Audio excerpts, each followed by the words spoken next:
आज के इस वीडियो में हम लोग डिस्कस करने वाले हैं एएसी पेपर हिंदी का पल्लवन। पल्लवन का अर्थ क्या होगा, इसकी परिभाषाएं क्या होगी विद्वानों के द्वारा, साथ ही साथ इसकी विशेषताएं क्या होगी और साथ ही साथ पल्लवन को बनाने के लिए लिखने के लिए क्या क्या नियम और रूल रेगुलेशन लगता है उसके बारे में डिटेल से जानेंगे।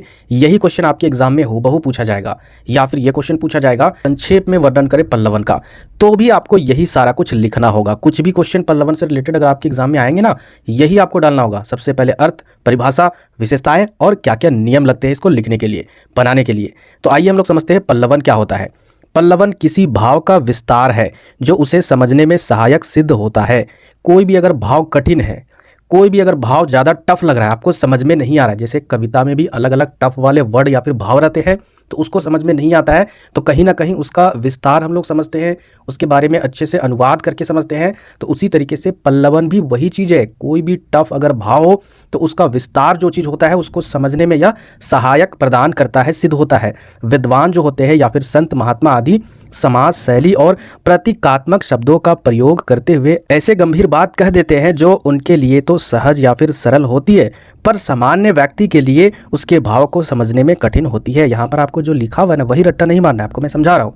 जो बड़े बड़े विद्वान होते हैं, संत महात्मा होते हैं, उनके जो कथन होते हैं या उनके जो शब्द होते हैं सामान्य लोगों को समझ में नहीं आता है कि वो जो वर्ड है वो खुद ही समझते हैं, और जो सामान्य लोग हैं, जो जनरल है, साधारण लोग हैं, हमारे जैसे लोग हैं, उनको तो समझ में नहीं आएगा, हमको समझ में नहीं आएगा। तो उस सिचुएशन में पल्लवन का ही हम लोग इस्तेमाल करके उस कठिन वर्ड को सिंपल भाषा में विस्तार से हम लोग समझते हैं पल्लवन करके। पल्लवन का मतलब यही समझ लीजिए, जो टफ वर्ड है उसको आसान किया जाता है ताकि एक आम आदमी को समझ में आए।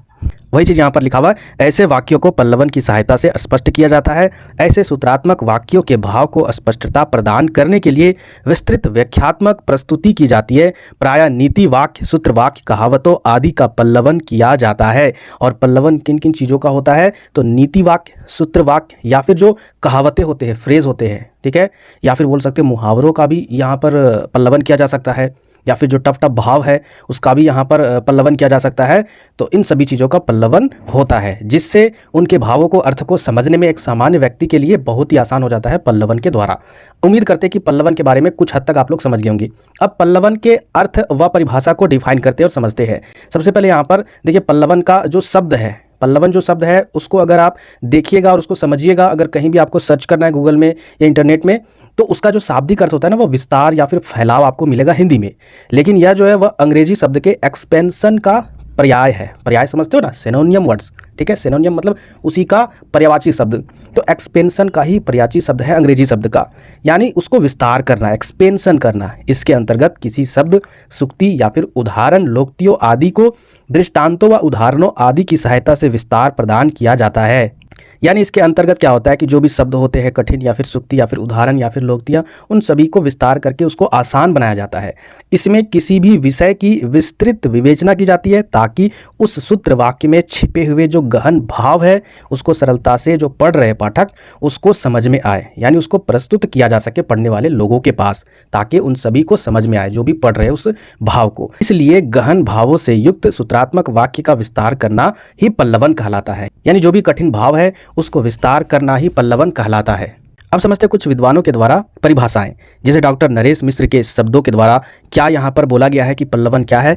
तो किसी भाव या फिर गुम्फित सूत्रात्मक वाक्य को साधारण व्यक्ति के लिए बोधगम्य बनाने हेतु किए जाने वाला विस्तार को ही पल्लवन की संज्ञा दी गई है।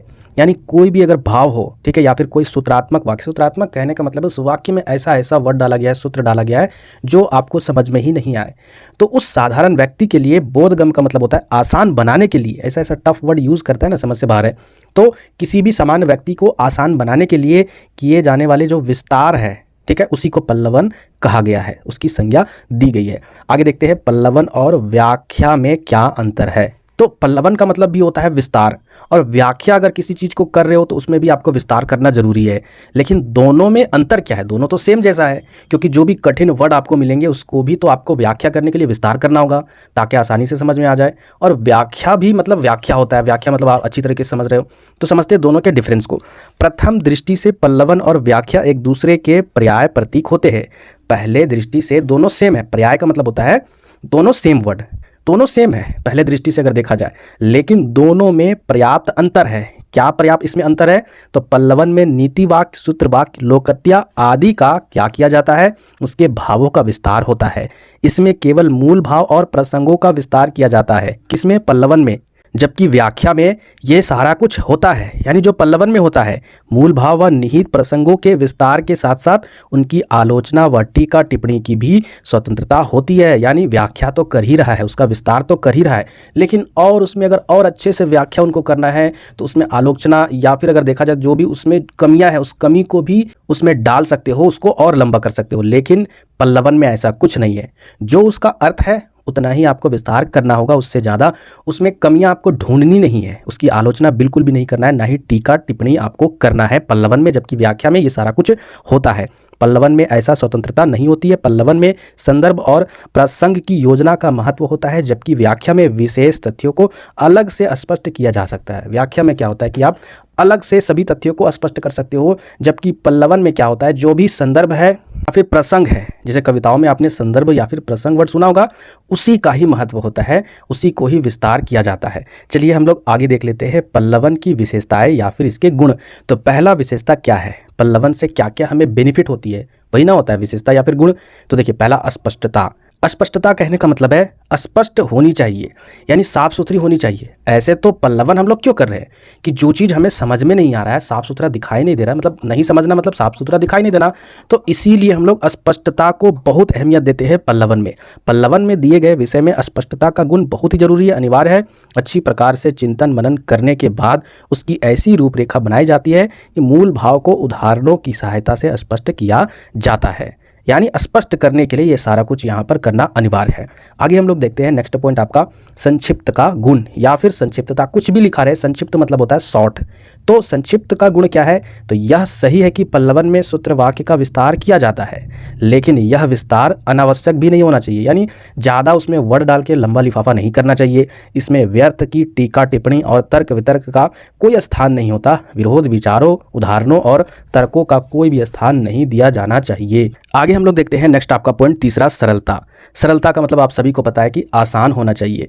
पल्लवन में सरलता का गुण होना चाहिए। छोटे छोटे सरल वाक्य और सटीक शब्द का प्रयोग करना चाहिए। जानबूझकर अलंकारों का प्रयोग नहीं करना चाहिए, क्योंकि इसमें व्यर्थ का विस्तार तो होता ही है, साथ ही पाठकों के लिए पल्लवन कठिन हो जाता है और पल्लवन का मूल उद्देश्य खो जाता है।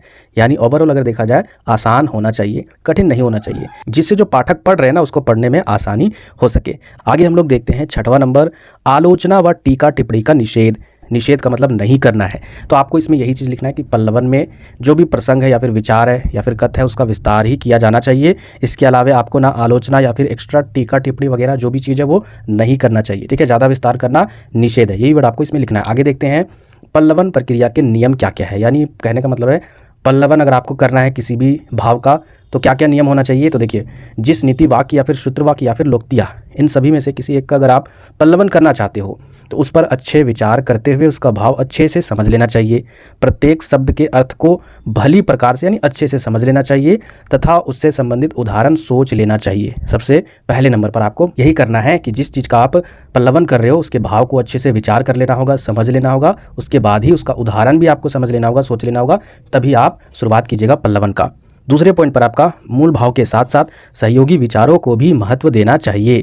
यानी जो मूल भाव है ही, लेकिन साथ ही साथ जो उसके सहयोग में विचार भी प्रकट हो रहे उस विचार को भी इम्पोर्टेंस देना चाहिए। यदि आवश्यक प्रतीत हो तो उन्हें किसी कागज पर लिख लेना चाहिए ताकि एक व्यवस्थित क्रम में उन्हें पल्लवन में स्थान दे सके।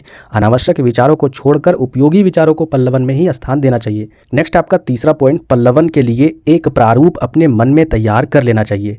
जिस भाव या फिर लोकतियों के लिए आप अगर पल्लवन देना चाहते हो तो उसके लिए अपने माइंड में भी थॉट क्रिएट करना होगा। ठीक है, छोटे छोटे वाक्यों में केंद्रीय भाव के साथ साथ सहयोगी भावों को स्थान देना चाहिए। फोर्थ पॉइंट है आपका, पल्लवन करते समय आकार और शब्द सीमा का ध्यान रखना चाहिए।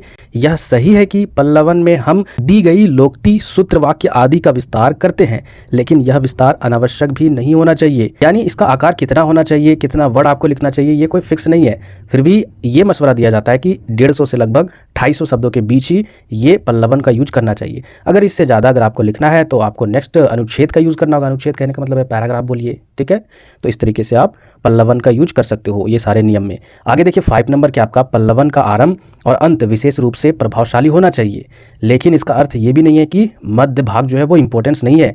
मध्य भाग में भी दिए गए जो भी उदाहरण है वह मूल भाव और सहायक भावों को भी स्पष्ट प्रदान करती है। यानी तीनों पॉइंट, अंत भी, मध्य भी और जो आपका शुरुआती है, ठीक है, आरंभ, वह तीनों प्रभावशाली होना चाहिए। अलग व्याख्या कर रहे हो या फिर उसमें अनावश्यक या फिर व्यर्थ बातों को डाल रहे हो तो इन सभी को त्याग कर मूल भाव को आधार बनाना चाहिए। 7 पॉइंट आपका पल्लवन में किसी भाव, विचार या फिर कथ्य की आलोचनात्मक, समीक्षात्मक प्रवृत्ति निषेध है। पल्लवन में वही चीज़ है यहाँ पर कि आलोचनात्मक या फिर ज़्यादा टीका टिप्पणी करना, ये सारा कुछ निषेध है।